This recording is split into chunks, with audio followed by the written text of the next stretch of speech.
కృష్ణ గారు అసలు ఎందుకు రామకృష్ణ గారు ఈ యొక్క డైరీ ఫామ్ స్టార్ట్ చేసుకోవడం జరిగింది? మరి ఎన్ని సంవత్సరాలు అవుతుంది ఈ యొక్క ఫామ్ స్టార్ట్ చేసుకొని? ఇక్కడ వాళ్ళు ఎలాంటి ఆవులను మెయింటైన్ చేస్తున్నారు? ఆ ఆవుల మెయింటెనెన్స్ కోసం ఎలాంటి మేత వాడుతున్నారు? ఎలాంటి దానా ఇస్తున్నారు? అలా మేత దానా ఇవ్వడం ద్వారా వారికి వచ్చేటువంటి పాలు ఎలా ఉన్నాయి? మరి ఆ పాలను ఎక్కడ పోస్తుంటారు? అది ఏ రేట్లో అందుబాటులో ఉంది? ఇంకా ఇలా చేసుకుంటూ పోతే వారికి ఈ యొక్క రంగం ద్వారా ఏమైనా ఆర్థిక తోడుబాటు అనేది లభిస్తుందా లేదనేది ఈ వీడియో ద్వారా మనం తెలుసుకునేటువంటి ప్రయత్నం చేద్దాం. Okay, hi brother. హాయ్ అన్న. ఓకే, ఒకసారి మీ గురించి చెప్పండి. మా విలేజ్ వచ్చేసి నిడదవెల్లి మండల్ కేశంపేట్ డిస్టిక్ రంగారెడ్డి. ఓకే, సరే.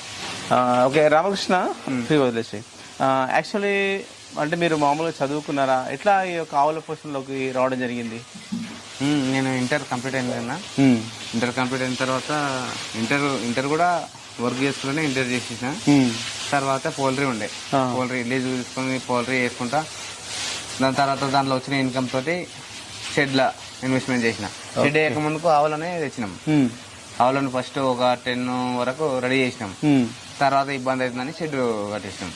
ఓకే, అయితే మామూలుగా ఒక 10 వరకు షెడ్ లేకుండానే మెయింటైన్ చేసి షెడ్ల కిందనే ఫస్ట్ 1 year అట్లా అట్లా మీరు షెడ్ లేకుండా ఒక 1 year వరకు మెయింటైన్ చేయగలిగారు. అంటే అక్కడ ఏం ప్రాబ్లం అయింది? మళ్ళీ ఇబ్బంది అంటే ఏ సందర్భంలో ఇబ్బంది అవుతుంటది మీకు? వర్షాల వల్ల కింద పెండ రొచ్చు కావడం అలాంటి సిచ్యువేషన్ ఎదుర్కొన్నాం. ఓకే, అక్కడి నుంచి ఇట్లా షెడ్ వేసుకున్నాం. సరే, ఈ షెడ్ నిర్మించుకున్న తర్వాత మళ్ళీ చూస్తే ఇక్కడ మన ఆవులు ఎక్కువగా కనిపిస్తున్నాయి. ఆ 10 ఆవుల సంతతిని పెంచిర్రా లేకపోతే ఇంకా ఏమన్నా కొనుక్కుంటూ వచ్చిరా మీరు? మళ్ళా షెడ్లో దాంట్లో వచ్చిన పిల్లలను పెంచినాము, కొన్ని అమ్మేసినాము, మళ్ళీ కొన్ని మాకు కొద్ది టైంలో పాలు తక్కువ అయితే ఆ టైంలో తెచ్చినాము కూడా ఆవులని. అట్లా ఓకే, పాలు తగ్గకుండా మెయింటైన్ చేసినామండి. అచ్చా, అంటే మనకు ప్రతిరోజు లేకపోతే ఒక నెల వరకు మనకు పాలు అయితే యావరేజ్ ఉండాలి అట్లా. ఓకే, దాని ఆ టైంలో మనకి ఏమైనా పాలు ఎక్కువ ఉన్నా గానీ మనకు అవసరం లేని పశువులు తీసేసాము, అవసరం కూడా మళ్ళీ పశువులు తీసుకున్నాము. ఒక బ్యాచ్ మనము దూడలు ఒక బ్యాచ్ తీసేసిన. అప్పుడు కొంచెం ఇబ్బంది అయి ఉండే, లేబర్ ఇబ్బంది అయి ఉండే కొంచెం. ఆ టైంలో ఒక 18 తరపు దూడలు తీసేసినాం. ఓకే, మీరు ఒక లైన్ చెప్పారంటే యావరేజ్ గా మనం పాలను మెయింటైన్ చేయాలి అంటే ఎట్లా ఉండాలి ఆవులు మనకంటే? అన్నిటిని మనం ఒకేసారి కట్టించాలా? ఎట్లా చూసుకోవాలి? మనము 1 year 4 స్టెప్లు వేసుకోవాలి ఆవులని. 1 year కు ఓకే 4 లేదా 3. ఒక 4 ఇప్పుడు నా డైరీలో ఎంత 22 కౌస్ ఉన్నాయి. 20 కౌస్. ఓకే, ఒక 6 స్టెప్లు వేసుకున్నాను నేను. అట్లా నాకు డైరీలో ఎప్పుడు పాలు తగ్గవు, ఒక 100 మీదనే అవుతాయి. ఓకే, ఎప్పుడు మీకు ఒక 6 ఆవులు పాలిస్తూ ఉండాలి. టోటల్ ఇస్తాయి, 6 ఆవులు ఖాళీ ఉంటాయి. అంటే మీకున్న 20లో ఒక 14 వరకు ఎప్పుడు పాలిస్తూ ఉంటాయి, ఒక 6 మాత్రం ఖాళీ ఉంచుకుంటారు. అయితే ఎక్కువ ప్యూర్ మిల్క్ వెళ్తాయి. తర్వాత మిగతా 6 ఆవులలో 2-3 బంద్ అయి ఉంటాయి. ఇంకా 2-3 ఒక 2 లీటర్లు వన్ టైం పూట ఇస్తాయి. ఓకే, అట్లా మనకు మళ్ళా ఆవు కూడా రెస్ట్ ఉంటది అనమాట. అయితే ఇప్పుడు ఈ లైన్ మీరు ఒకటి ఫాలో అవుతారు. సరే, ఇట్లా ఫాలో అవడానికి మనకు కంటిన్యూస్ గా ఈ మీకున్నటువంటి ఆవులు ఏంటివి? ఇవి హెచ్ఎఫ్ ఉన్నాయి, జెర్సీ ఉన్నాయి, హోలిస్టైల్ ఉన్నాయి. అంటే ఇది హోలిస్టైల్ హెచ్ఎఫ్ లో 100%. ఓకే, ఈ మూడిట్లో ఉన్నాయి. సరే, ఈ గిరి జాతి ఉంది. గిరి. ఓకే, ఈ ఒక అంటే మెయిన్ గా అయితే మీ దగ్గర ఏవి ఎక్కువ ఉంటాయి? జెర్సీ, అవి హెచ్ఎఫ్. ఓకే, సరే, ఇప్పుడు ఈ హెచ్ఎఫ్ అనేది మనకు ఒకసారి డెలివరీ అయిన తర్వాత ఎంత ఉంటుంది లెంత్? మనకు ఎన్ని నెలల వరకు మనం పాలు తీసుకోవచ్చు వీటి ద్వారా? 3 months వరకు పాలు తీసుకోవచ్చు అండి. 3 months తర్వాత వీటికి వచ్చినా రాకుండా వీటికి రప్పించుకోవాలి ఆవుని. ఇంజక్షన్లు బయట మెడికల్ లో దొరుకుతున్నాయి, అది వాడి వీటికి రప్పించుకోవాలి. ప్రెగ్నెన్సీ చేసుకోవాలి. ఓకే, మళ్ళీ ప్రెగ్నెన్సీ చేసిన తర్వాత ఒక 6 months తీసేయాలి పాలు. 6 months తర్వాత దానికి రెస్ట్ చేయాలి. ఓకే, అంటే ఒకటి బ్రదర్ ఏంటంటే మనం ఆర్టిఫిషియల్ గా అది ఎదగ రాకుండా మనం అట్లా టాబ్లెట్స్ ఇస్తే మళ్ళీ తర్వాత ఏమన్నా ఇబ్బంది అవుతుంది? ఏం లేదండి, మాక్సిమం ఆవులే వస్తాయి. అవును, ఎక్కువగా వస్తాయి. రాని సిచ్యువేషన్ లా మెడిసిన్ వాడాలి, వాడితే వస్తుంది అనమాట. అవును, ఎందుకంటే అట్లా ఫ్రీగా వదిలేస్తే మనము ఆవు లాస్ అయిపోతుంది. ఓకే, కరెక్టే. అట్లా అయితే ఇప్పుడు ఈ ఉన్నటువంటి ఈ హెచ్ఎఫ్ ఆవులన్నీ కూడా అంటే మీరు సెలక్షన్ ఎక్కడ ఉంటుంది? ఎక్కడ నుంచి మీరు తీసుకోగలుగుతుంటారు ఆవులను ఎక్కువగా? మేమైతే ఊర్లోనే ఇటు నుంచే తీసుకున్నాం. నాకున్న అనుభవం మేమే తీసుకున్నాము. ఒక బయటికి పోయి బెంగళూరు అక్కడ అట్లా ఏం పోలేదు. ఒకసారి ఏమో తెచ్చినాము. ఇంకా మామూలుగా అయితే మన తానే పుట్టినవి కొన్ని తెచ్చినాం. ఓకే, మాక్సిమం అయితే ఈ లోకల్లోనే తీసుకుంటారు. సరే, మనం తీసుకున్నటువంటి ఆవులు అనేటివి మీరు ఏ స్థాయిలో తీసుకుంటారు? అంటే ఏ లాక్టేషన్లు ఉన్నాయో ఎంచుకుంటారు మీరు? ప్రెగ్నెన్సీ ఉన్నప్పుడు తీసుకుంటాం.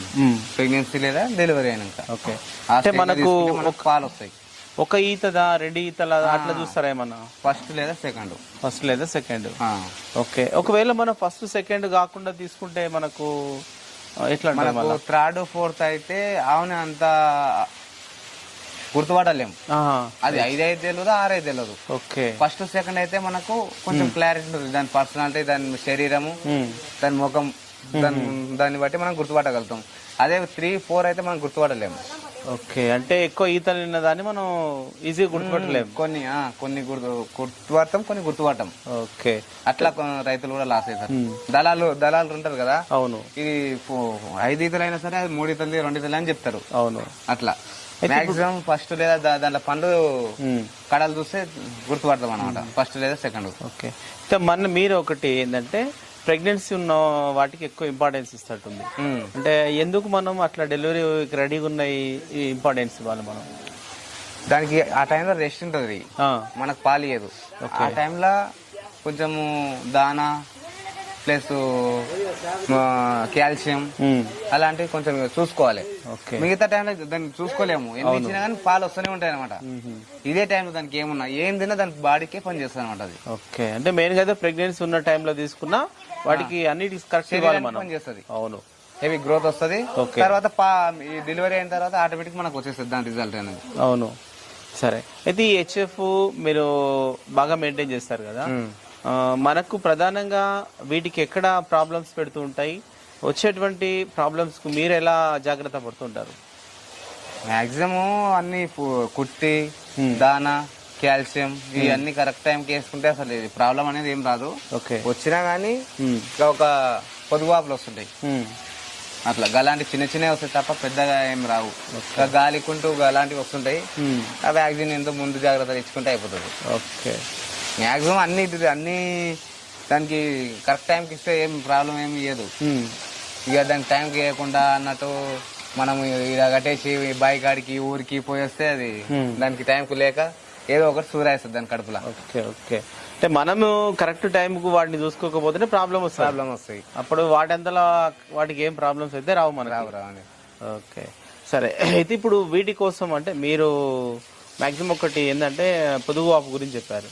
అంటే పొదుగు వాపు ఒకవేళ మీరు వస్తే మీరు ఎట్లా ట్రీట్మెంట్ చేసుకుంటారు?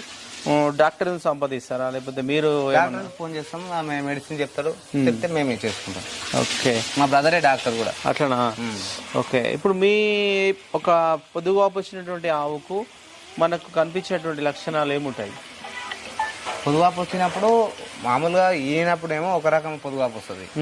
మామూలుగా పాలు పిండే టైంలో ఎప్పుడు ఒక 2 నెలల తర్వాత 3 నెలల తర్వాత ఒక టైప్ వస్తుంది, ఒకటే సన్నుకు వస్తుంది, ఒకటే షేప్. ఆ టైప్ లా ఖచ్చితంగా ఈవినింగ్ వరకు దానికి మార్నింగ్ పూట వస్తే అదే 1 అవర్ ట్రీట్మెంట్ చేయాలి. ఓకే, ఇక్కడ ఈవినింగ్ టైంలో వస్తే అదే టైంలో 1 అవర్ ట్రీట్మెంట్ చేయాలి. లేకుంటే అది ఆ సన్ను పోయే అవకాశం ఉంటుంది. అంటే ఎక్కువ అందరు పొదుగు పెద్దగా ఉంటే అది పొదుగు వాపు వచ్చింది అనుకోకుండా పొదుగు వాపు వస్తే ఏదో ఒక సన్లో కనిపిస్తుంది మనకి. అంటే అందులో 2 రకాలు ఉంటాయి పొదుగువాపులలో. డెలివరీ ముందు కూడా ఉంటది పొదుగువాపు, ప్లస్ ఇప్పుడు మామూలుగా డెలివరీ అయిన తర్వాత కూడా ఉంటది. పాలు ఇచ్చే టైంలో కూడా దానికి బ్యాక్టీరియా లోపలికి ఒక్కటే సన్నుకు వస్తామట. ఏదైనా కొద్ది సమయంలో 2 సన్లకు కూడా వస్తుంది. చెప్పలేం దాని గురించి, బ్యాక్టీరియా ఎట్లా దాని ప్రవర్తన గురించి చెప్పలేం. Okay, okay. అయితే ఒకవేళ మనం ట్రీట్మెంట్ ఇచ్చినాం అనుకోండి, అది కొద్దిసేపు ఒకసారి ఒకవేళ మనకి ఏదంటే ఈ ప్రాబ్లం వచ్చింది, దాన్ని మనం సాల్వ్ చేసుకోవాలంటే మామూలు ఎంత టైం పడుతుంది? ఎన్ని రోజులు పడుతుంది? ఏది పొదుగువాపు? ఒకటే డోస్ ఇచ్చేసి మెడిసిన్ అట్లా వచ్చేసినాయి. ఓకే, ఇప్పుడు ఉన్న మెడిసిన్ అట్లున్నాయి, అట్లా పనిచేస్తుంది. ఇట్లండి. అంటే మెయిన్గా అయితే రామకృష్ణ గారు, మీరు ఈ ఉన్నటువంటి హెచ్ఎఫ్ కానీ జెర్సీ కానీ మీ దృష్టిలో అంటే మీ వెదర్కు కానీ ఇక్కడ వాతావరణానికి కానీ తట్టుకోవడంలో మీకు ఏమి మంచిగా అనిపిస్తాయి? హెచ్ఎఫ్ మంచిగా తట్టుకునే, జెర్సీ మంచిగా తట్టుకునే, గిరి మనకు ఈ 3 జాతులు ఉన్నాయి కదా ప్రజెంట్. వస్తే ఒకటే ఉంది. మామూలుగా అయితే ఈ మూడైతే మనకు పర్ఫెక్ట్ ఇక్కడ సెట్ అయిపోయినాయి. ఓకే, అంటే ఈ మూడులో మనకు పాల విషయంలో చూస్తే మనకి ఏది ఎక్కువ పాలిచ్చే అవకాశం? హెచ్ఎఫ్ ఉందండి. హెచ్ఎఫ్. ఓకే, ఈ హెచ్ఎఫ్ ను మనకు అన్ని పాలిస్తుంటుంది. ఒకవేళ మీ దగ్గర ఉన్నటువంటి ఆవులు హెచ్ఎఫ్ ఎన్ని పాలిస్తాయి ఒక పూటకి? ఒక ఆవు ఒక్కడిని ఇస్తుందండి ప్రజెంట్. నా షెడ్లో హైయెస్ట్ 18 వరకు ఇచ్చింది ఒక ఆవు. అంటే ఒక పూటకే? One time. అమ్మా, ఓకే. తర్వాత తక్కువలో ఇప్పుడు 10-12 అట్లా నడుస్తుందండి. సరే, అయితే మీకు 18 ఇచ్చినటువంటి ఆవు ప్రస్తుతం ఇక్కడ ఉందా మనకి? డైరీలో ఉందండి. ఓకే, అది ఎన్ని ఈతలు పడింది ఇక్కడ? 4 ఈతలు. 4 ఈతలు. సరే, ఈ 4 ఈతల్లో సేమ్ పాలు ఇచ్చిందా, ఏమన్నా తేడా కనిపించిందా? ఫస్ట్ సెకండ్ లో ఇయ్యలేదు, తక్కువ 10-12 ఇచ్చింది. థర్డ్ ఫోర్త్ లో పాలు పెరిగినాయి. ఓకే, లాక్టేషన్ లా మార్పు వస్తుంది అనమాట. ఓకే, దానికి ఉన్న రెస్ట్ వల్ల తర్వాత లాక్టేషన్ లా పాలు పెరిగే అవకాశాలు ఉంటాయి. సరే, ఇప్పుడు వాటి సంతతి ఏమన్నా అంటే మీకు 4 ఈతలు ఇండింది కదా, మేలే వేసింది అది. అరే, ఫిమేల్ లేదు. ఓకే, అంటే మేల్ ఏమన్నా మళ్ళీ కోడేగా మార్చిరా అట్లా? అంటే మంచి ఎక్కువ పాలు ఇచ్చేది కదా. అంటే దాన్ని ఏం ఉంచలే అండి. ఓకే, బయట నుంచి బుల్ తెచ్చిన ఇప్పుడు. అచ్చా, అయితే ప్రస్తుతం మీ దగ్గర ఉంది. ఓకే, అట్లా 18 లీటర్లు ఒక పూటకు ఎన్ని నెలల వరకు ఇచ్చింది మీకు? ఎక్కువ రోజు లేదు, అది 2 నెలలు లేదా 3 నెలలు ఇస్తుంది. తర్వాత యావరేజ్ కి ఒక 10-12 వస్తుంది అనమాట. హెవీ ఇల్లు అన్ని రోజులు ఇయ్యదు. అవును, ఏ అవైనా ఇయ్యదు. ఓకే, సరే, ఇప్పుడు అన్ని టైం ఉంటుంది, పాలు ఇచ్చే టైం కూడా కొద్ది రోజులు ఉంటుంది అనమాట హెవీ. సరే, ఈ హెవీ పాలు ఇస్తున్నప్పుడు మళ్ళీ మీరు వాటికి కావాల్సిన శక్తి అంతా కావాలి కదా, ఎక్స్ట్రా దాని ఇస్తాం అనమాట. దానికి మనము క్యాలిక్యులేషన్ చేసుకుంటాం కదా, ఎన్ని పాలు ఇస్తుంది, దానికి ఇంత దాని వేయాలి. ఓకే, ఇప్పుడు 10 లీటర్ ఇచ్చింది అనుకోండి, మరి మీరు ఎన్ని రకాల దాన ఇస్తారు దాంట్లో? 2 రకాలు. 2 ఏంటి? పత్తి చెక్క, మక్కపిండి. ఓకే, 2. ఈ 2 ఎంత పరిమాణంలో ఇస్తారు? ఎన్ని కేజీల వరకు ఇస్తారు? నేను వచ్చేసి 20 లీటర్ బకెట్, 25 లీటర్ బకెట్ 2 ఆవుల మధ్యలో వేసేస్తామండి. అలాగ వేసేస్తాం. 25 కేజీస్. దానా. అవును, దాని తర్వాత అంత అవుతుంది మనకి. మళ్ళా కొంచెం హెవీ మిగులుకుంటే అనుకో ఇంకా కొంచెం వేస్తాం ఎక్కువ. ఓకే, కొంచెం పెంచుతాం అనమాట అందులో. అయితే ఇప్పుడు ఈ మక్కతో పాటు ఈ పత్తి చెక్క నానబెడతారా, లేకపోతే 2 మిక్స్? 2 ఒకటేసారి వేస్తామండి హౌస్లో. నైట్ వేస్తే మార్నింగ్ వస్తుంది, మార్నింగ్ వేస్తే ఈవినింగ్ వస్తుంది. సరే, దానా అది ఇస్తారు మనకు. మళ్ళీ మేత అనేది ఎన్ని సార్లు ఇస్తారు మీరు? 2 సార్లు, మార్నింగ్ ఈవినింగ్. ఓకే, అది ఎంత ఇస్తుంటారు మేత? ఒక గంప, ఒక టబ్ ఉంటుంది, ఆ టబ్ నిండా వేసేస్తాం. మార్నింగ్ ఒక టబ్, సాయంత్రం ఒక టబ్. ఓకే, అంటే ఇవి మనకు మేత అనేది కంటిన్యూగా ఇస్తే అట్లనే తింటుంటాయి అంటారు కదా, నిజంగానే అట్లా తింటుంటాయా, లేకపోతే మళ్ళీ ఏమన్నా గ్యాప్ ఇస్తారా? కంటిన్యూగా వేస్తుంటారా మేత? ఏం లేదు, మార్నింగ్ ఈవినింగ్ మధ్యాహ్నం. ఓకే, 10 గంటల వరకు కుట్టి తింటే 10 లేదా 11 గంటల వరకు కుట్టి తినేస్తాయి. తర్వాత రెస్ట్ 3 గంటల వరకు రెస్ట్ కావాలి. ఓకే, ఇక్కడున్న ఈ అన్ని ఆవులు ఇక్కడే ఉంటాయా, మళ్ళీ బయటకి ఏమైనా తిప్పాల్సి ఉంటుంది? ఇచ్చేదే లేదు ఇక. వాళ్ళ తాడు ఖరాబే, కొత్త తాడు వేస్తాం అంతే తప్ప ఇంకా ఆవులు ఇచ్చేది రండి. ఓకే, సరే, ఒకటి ఏంటంటే ఇప్పుడున్నటువంటి ఆవులు ఒక 20 అబోవ్ ఉన్నాయి కదా, ఈ అన్నిటికీ ఒక నెలలో లేకపోతే మీకు ఒక 15 days ఉంటుంది కదా, ఎంత దానా పట్టే అవకాశం ఉంటుంది? దానా నాకు పర్ డే వచ్చేసి ఒక పత్తి చెక్క, ఒక మక్క పిండి. ఓకే, అంటే ఇప్పుడు ఎంత ఉన్నాయి రేట్లో చూస్తే? 1500, ఇది 1500. ఓకే, 28,000 వస్తుంది. అది 2800 ఒక రోజుకు 2800 అంటే 2,800 ఖర్చు పెడతారు. ఓకే, అంటే వీటితో పాటు ఇంకేమన్నా మీరు ఎక్స్ట్రా లేబర్స్ కానీ అట్లా ఏమన్నా పెడతారా రోజుకు? 2 లేబర్ ఉంటారు. ఓకే, 2 లేబర్ ఉన్నారు. కొంచెం వాటర్ తాగడానికి మేము సిరప్ ఇది ఏంది లిక్విడ్ వాడుతున్నాం సపరేట్ గా. ఇప్పుడు మామూలుగా ప్లేన్ వాటర్ తాగుతలేవు ఆవులు. ఓకే, ఇట్లా ఈ దానితో పాటు తర్వాత సపరేట్ గా నీళ్ళు వేసి నీళ్ళలో లిక్విడ్ వేస్తున్నాం. అంటే ఏం లిక్విడ్ ఉంటుంది? అదే లిక్కర్ తయారైనాక వేస్తే. సరే, అయితే ఇప్పుడు మెయిన్ గా అయితే మీరు ఒక రోజులో ఒక 2,800 వరకు దానా ఖర్చు పెడతారు. ఈ లేబర్స్ కు మళ్ళీ ఎంత ఇవ్వాలి? వాళ్ళకు మంత్లీ 34,000 ఒక ఇద్దరికి. ఓకే, 34,000. ఇవి ఒక రోజుకు ఒక 2,800. అంటే ఇట్లా చూసుకుంటే మీకు పొద్దున్న సాయంత్రం మీరు కంటిన్యూగా అయితే పాలు తగ్గకుండా చూసుకుంటారు. ఎన్ని పాలు ఇస్తాయి ఒక రోజుకు? 240 లీటర్ వరకు వస్తుంది టైం. ఇప్పుడు ఒక్కసారి 100 వరకు వచ్చినాం. ప్రెసెంట్ అయితే 240 వస్తున్నాయి పర్ టైం. ఓకే, సరే, మీరు సపరేట్ గా ఏమైనా డైరీస్ ఉంటాయా, లేకపోతే మీరు ఎక్కడైనా పోస్తారా? నాకే డైరీ ఉందండి. ఓకే, మీకే ఓన్ మిల్క్ సెంటర్ ఉంది? మిల్క్ సెంటర్ ఉంది. సరే, అయితే మీరు తీసుకునే మిల్క్ సెంటర్ మామూలుగా ఏ కంపెనీకి? Government Vijay dairy. ఓకే, ఈ విజయ్ డైరీ ఎంత లీటర్ కట్టిస్తుంది ఇప్పుడైతే? ప్రజెంట్ 37 నుంచి 42 వరకు వస్తుంది రేట్. 45 కూడా వస్తుంది, ఫ్యాట్ వేసిన బట్టి వస్తుంది అట్లా.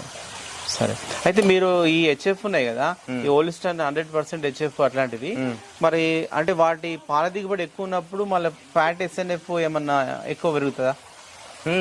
హెవీ మిల్క్ ఇచ్చినప్పుడు కొంచెం ఫ్యాట్ వేసిన కూడా తగ్గుతుంటది, దానికి మనం మినరల్ మిక్చర్ వాడతాం. ఓకే, అట్లా అది అందులో కొంచెం కవర్ అవుతుంది. మళ్ళీ మిగతా కొంచెం తక్కువ పాలు ఇచ్చే ఆవులల్లో ఫ్యాట్ వేసినప్పుడు ఎక్కువ వస్తుంది. అవి ఇవి మొత్తం యావరేజ్ లో మనకు కవర్ అవుతుంది అనమాట. అవును, ఎప్పుడు తక్కువ ఇచ్చే ఆవులు ఉండాలి, ఎక్కువ ఇచ్చే ఆవులు ఉండాలి షెడ్ లో. ఓకే, 2 రకాల ఆవులు చూసుకోవాలి. తక్కువ ఇచ్చే ఆవులు అంటే మళ్ళీ లోకల్ బ్రీడ్ కాదండి, అదే దాని కాలపారి మీద తగ్గుతుంది కదా, ప్రెగ్నెన్సీ వచ్చినాక ఆటోమేటిక్ పాలు తగ్గుతాయి. సరే, మొత్తం మీద బ్రదర్ మీరు ఒక ఇంటర్మీడియట్ వరకు చదువుకొని ఈ యొక్క ఆవుల పొజిషన్ల వైపు వచ్చింది కదా, ఇక్కడ మీకు ఎంత మందికి ఈ యొక్క రంగం అనేది, ఈ పాడి పరిశ్రమ అనేది మీకు ఉపాధి కల్పిస్తుంది? ఇక్కడైతే మా ఫ్యామిలీకి కల్పిస్తుంది, ఇంకొక 2 లేబర్కి. మీ ఫ్యామిలీతో పాటు ఇంకొక 2 వర్కర్లకు కూడా పని కల్పిస్తుంది ఇక్కడ. మరి ఇందాక మనం చాలా విషయాలు మాట్లాడుకున్నాం. ఏంటంటే రామకృష్ణ గారు ఒక ఇంటర్మీడియట్ వరకు చదువుకొని మెల్లమెల్లగా, అంటే ఒక షెడ్ లేకుండానే ఒక 10 ఆవుల వరకు 1 సంవత్సర కాలం వరకు మెయింటైన్ చేసి అక్కడ నుంచి మంచి బ్రీడ్. ఎక్కువ మంది భయపడుతూ ఉంటారు, హెవీ మిల్కింగ్ ఇచ్చేటువంటి పెట్టేటువంటి ప్రాబ్లమ్స్ చాలా విపరీతంగా ఉంటాయి అట్లా. అయితే వాటికి కావాల్సినటువంటి మేత కానీ, మినరల్ మిక్చర్ కానీ, కాల్షియం కానీ, ఇట్లా రకరకాలుగా ఇచ్చేటువంటి దాన కానీ, మేత కానీ అన్ని పర్ఫెక్ట్గా ఉంటే అలాంటి ప్రాబ్లమ్స్ ఏవి రావు. మనం ఎక్కువ మిల్కింగ్ కూడా తీసుకునేటువంటి అవకాశం ఉంటుంది. ఇంకొకటి, మనం అన్ని ఆవులు ఒకేసారి పాలు తీసుకోకుండా దాంట్లో కొంచెం మనం గ్యాప్ మెయింటైన్ చేస్తే ఎప్పుడు మనకు పాలు వచ్చే విధంగా ఉన్నట్లయితే కంటిన్యూస్గా మనకు నెలంతా పొడుగుగా సంవత్సరం అంతా కూడా మనం పాలు తీసుకోవచ్చు అనేటువంటి విషయాలు మనకు చాలా బాగా వివరించారు. ఓకే, ఇది వీడియో చివరి చూసిన వాళ్ళైతే ఒక లైక్ చేయండి, షేర్ చేయండి, కామెంట్ చేయండి. Okay, thank you brother.